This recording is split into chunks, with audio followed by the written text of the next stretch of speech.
Oh, well, but after such professionals, I'm a little bit shy to continue. Oh, thank you. now I feel inspired.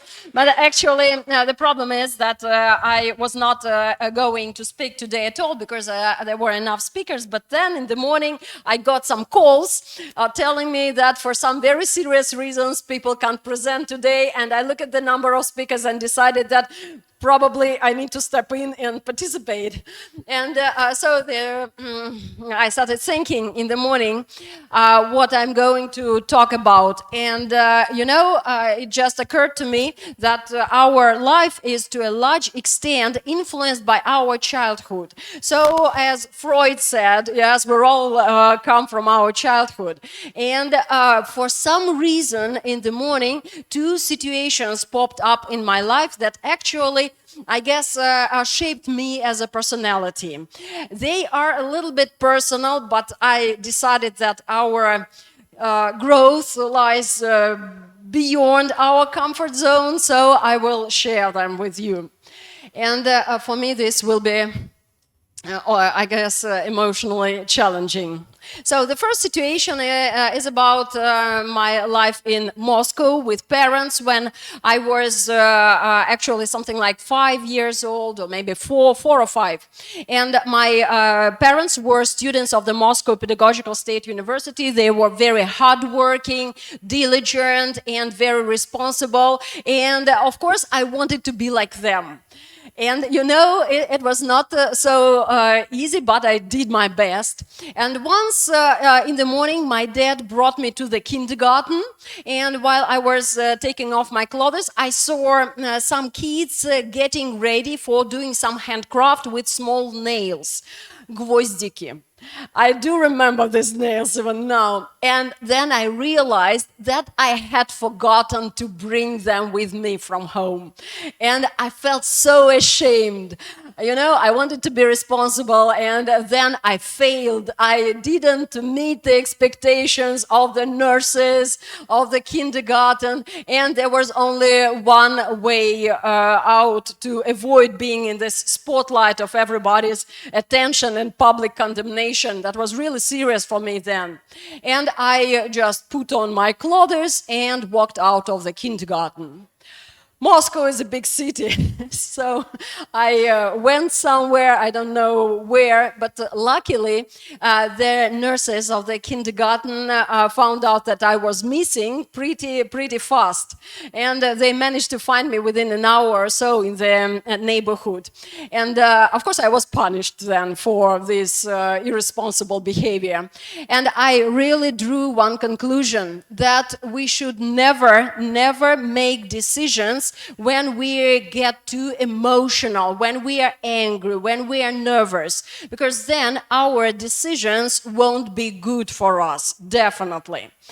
So first, calm down, as some of you said today, yes, sit down, calm down, breathe in, breathe out, and life will get better. So untangle your feelings and sort them out. As for the second situation, it's pretty traumatic, and but I think I will share, and it will have this, promised therapeutical effect on me as well. Psychologists claim that, and I will tell you whether it works or not. When I was about 10 or 11, I don't remember for sure, I lived in a village. I spent, not lived, but I spent summers in a village with my grandparents, and that was fun because I had a lot of friends, we played, we explored forests, it was really great. We had a lot of freedom. And in villages, there are some gangs. Usually there are some gangs. And once I, for some reason, I don't know why, I attracted the attention of some gang of girls. And they approached me and started teasing and being a little bit aggressive, not a little bit, but quite aggressive and provocative, like who I was there for them. I was just a kid, 10 or 11, and they were 16 or 17, cool teenage girls, not ladies, I will never say ladies. And then I was quite self-assured then. And I decided to be brave. And I told them what I thought of them. That was a mistake, actually. It was near the lake, there were some people passing by, and I felt safe because there were people. But I got beaten. And kind of people didn't intervene, didn't stop. They continued passing by, and like nothing happened. They were just afraid to mix up with these girls because they were really crazy, you know.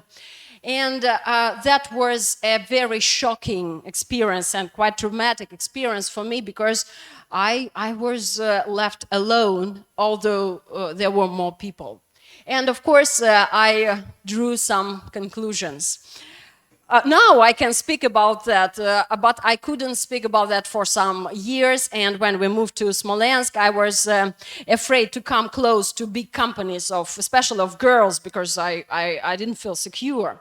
And, you know, I understood that when we choose our patterns of behavior, we need to consider the circumstances.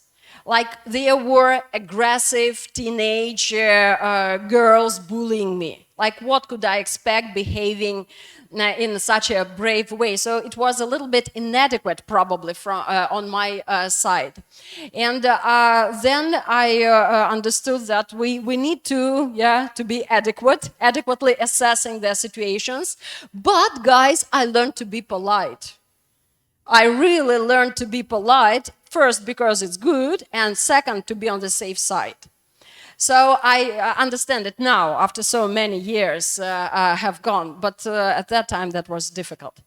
However, being polite, I managed to achieve some goals, I got friends, and so to some extent it turns out that it helped me to some extent, somehow.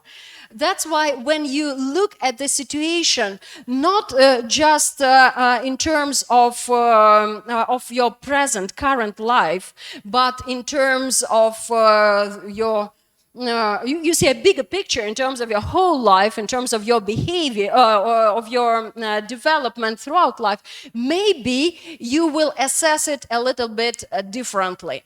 So I got some lessons. Probably I learned it hard way, but I got some lessons, and they contributed to my development. But that was hard, believe me.